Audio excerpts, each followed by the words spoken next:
بيسعدني وبيشرفني أعرف المتابعين من وين عم يتابعوني. كوبين لبن. هذا الرشي اللي عندي محمص، سمسم محمص مطعوم كافي. راح تقريبا 3/4 الكوب. 3 ملاعق كبار عصير حامض، مقدار ملعقة صغيرة تقريبا ثوم، ملعقة صغيرة ملح، ملعقة صغيرة كمون، ملعقة صغيرة فلفل، ربع كوب زيت الزيتون.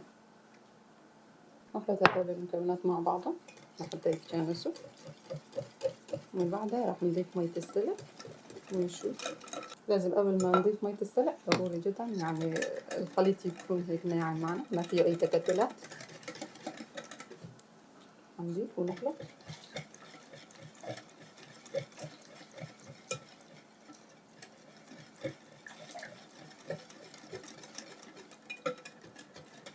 لحتى نوصل للقوام اللي بدنا إياه، تقيل خفيف على حسب رغبتنا.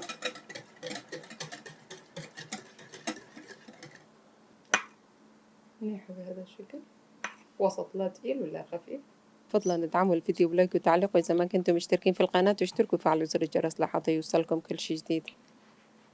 تقريبا 3 أكواب ونص.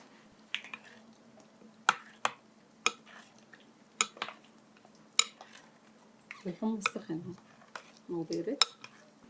تمام، شايفين ما طول، ما أخذ وقت. إذا الحمص مسلوق وجاهز عنا ما بده أي وقت.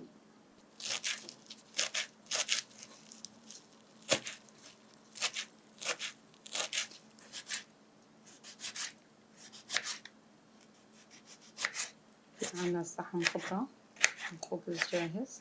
راح نحضر كمان صحن حمص طحينة المسبحة يعني الناعم. فينا نحط شوي من هدول الخضار مع الخلطة نفسها، وفينا نزين بس نكتفي بالتزيين يعني.